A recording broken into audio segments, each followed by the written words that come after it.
Ռուսաստանի Դաշնության դեֆակտո արբանյակ, ռուսական ազդեցություն ու միջամտություն։ Էմանուել Մակրոնի գնահատականներն են, որոնք հնչել են Երևանում։ Ֆրանսիայի նախագահն արդեն 2 օր է Հայաստանում է, մասնակցում է ԵՄ Հայաստան գագաթնաժողովին։ Մակրոնի ելույթներում կարմիր թելով անցնում է ռուսական ազդեցության մասին միտքը։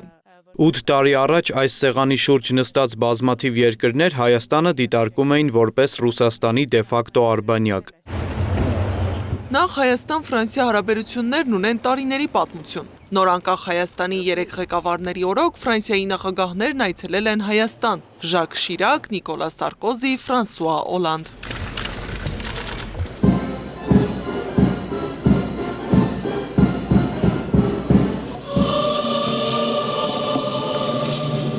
Եվ հենց ինքը, Մակրոնը, սա Ֆրանսիայի նախագահի երկրորդ այցն է Հայաստան, առաջինը 2018-ին էր։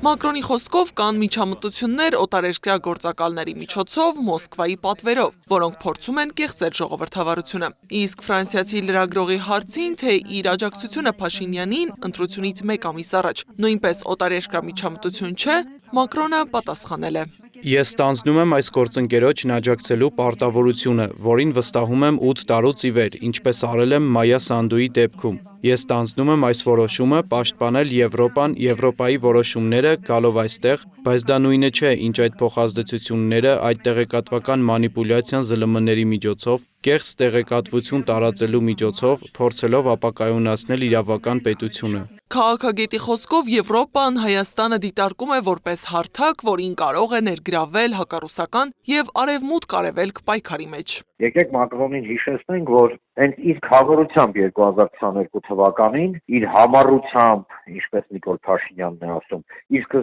սկզբում գայնությամբ, ինչպես ասում է նույն Փաշինյանը, Արցախը դե յուրե հանձնվեց Ադրբեջանին, այս իշխանությունը երկորավել իշխանության մնալու համար, ըստ էության Հայաստանի Հանրապետությունը եւ մեզ բոլորիս ուրախ ժպիտների ներքո եւ ծափարությունների տակ նետում է կոպիտ ասած,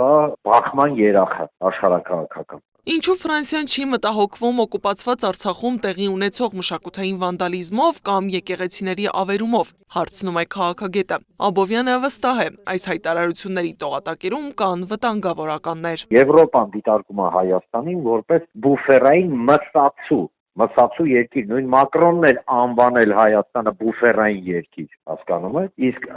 այդ պարագայում համապատասխան վերաբերմունք է լինելու բոլորի կողմից, թե ամերիկացիների, թե ռուսների, թե իրանցիների, թե եվրոպացիների, թե թուրքերի, ադրբեջանցիների մասին էլ ընդհանրապես չեմ խոսում։ Իսկ Եվրոպայի Հայաստանում արած հայտարարությունների պատասխանը չի ուշանալու, համոզված են փորձագետները։ Պաշտոնական Երևանի լռության գինն էլ վճարելու է շարքային քաղաքացին։ Գարի Մութաֆյան, Աշոտ Բարբարյան, ABC Media։